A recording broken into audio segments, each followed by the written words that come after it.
Are you a woman over 40 who has been dealing with some embarrassing leaking? Maybe you're struggling to get to the bathroom on time, or you felt some pressure or heaviness down in the vaginal area and you're concerned because your body is changing. Some new things are happening, or your problem is getting worse and wasn't this bad before, but now it's affecting your life. Well, today you're going to want to watch this video because I'm going to talk you through my top 3 pelvic floor exercises. And I'm not just talking about Kegel exercises, which is what most women are told to do when they are experiencing any bladder control or problems with these muscles down in your pelvis. My name is Dr. Dawn Andalone. I'm a pelvic floor expert, a physical therapist who works with women, and using Pilates-based exercise has really been game-changing for a lot of the women that we see.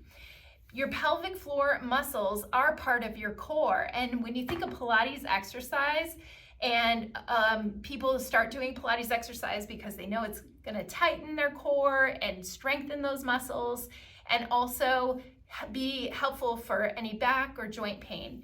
But beyond that, your pelvic floor is actually part of your core.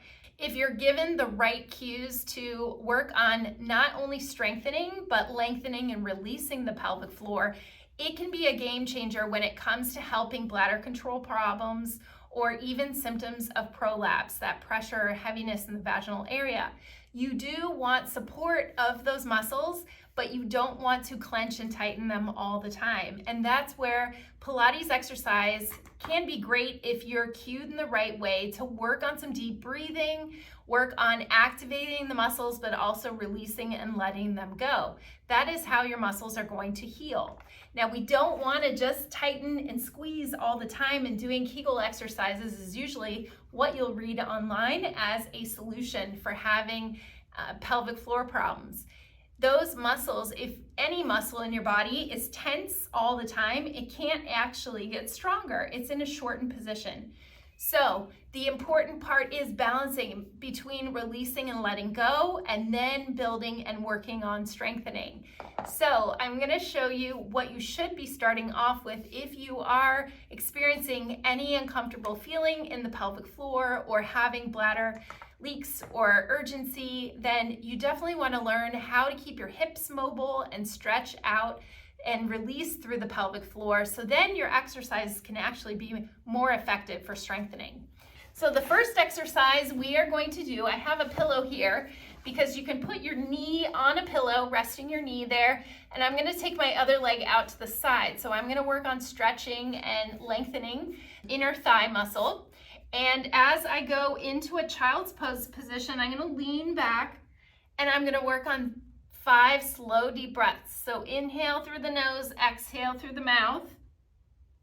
And when you're doing that, you're getting some nice stretching that may feel kind of tight because a lot of women have tightness in their inner thigh muscles, those adductor muscles, and then we're opening through the pelvis and stretching those muscles there. So doing that with 5 slow deep breaths, you can repeat it on the other side. That is an inner thigh stretch, and very helpful to do a couple times a day to help relax and lengthen those muscles so we can take them back to their normal state and then start the strengthening exercises from there. Okay, the second exercise that is unconventional but also helps the pelvic floor muscles, something you won't read about, is going in a position on all fours. So maybe you've heard of a cat-cow stretch. So going back and forth between arching and releasing, you are going to arch up like an angry cat and then drop your navel toward the floor. And we are going to go back and forth here. When you're doing that, you're moving that pelvis back and forth, and you're working on some breathing exercises to lengthen and stretch through the pelvic floor in a healthy manner.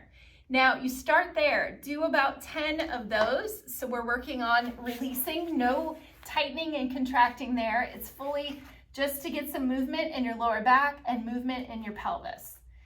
Then from there, we will go ahead and think of doing a little pulling in of those vaginal muscles. If you think of stopping the flow of urine and you're tightening and squeezing in, we are going to pause and hold there.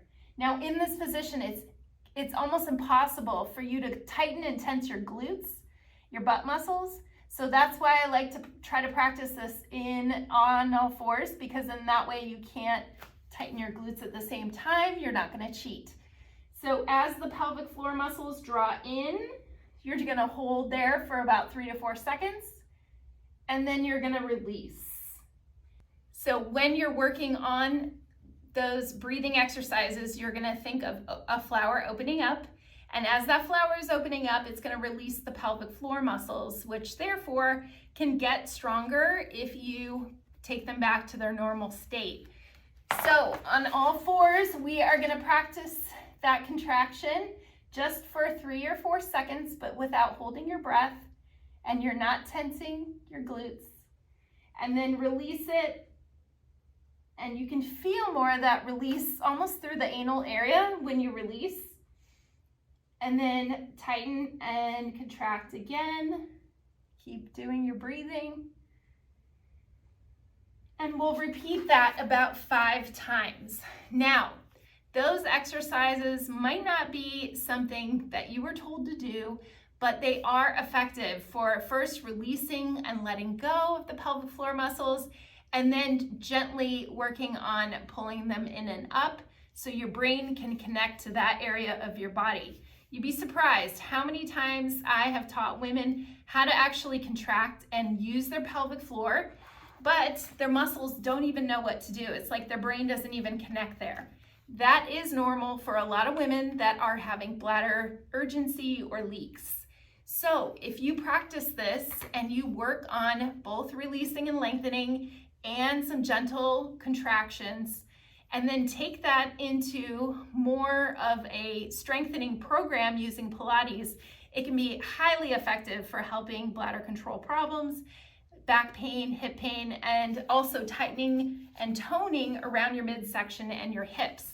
I do have the most perfect program for this, where I have so many different exercises that I give you in a pelvic floor Pilates program.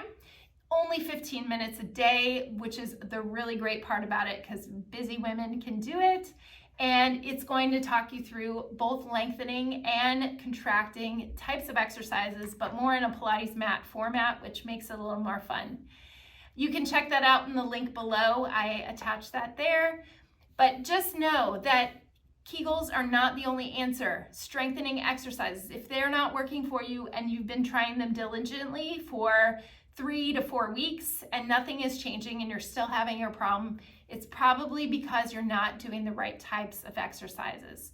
So I hope you found that helpful, and you go back to do that inner thigh stretch, the cat-cow, moving the pelvis, and also the activation stretch on all fours. Try that every day, and also take a look at the link below for the pelvic floor Pilates program. Thanks for watching this video. I would love it if you went back and watched any of my other videos to do with Pilates or the pelvic floor. I have some helpful videos there, or check out the program below. So have a great day, and thanks so much for watching.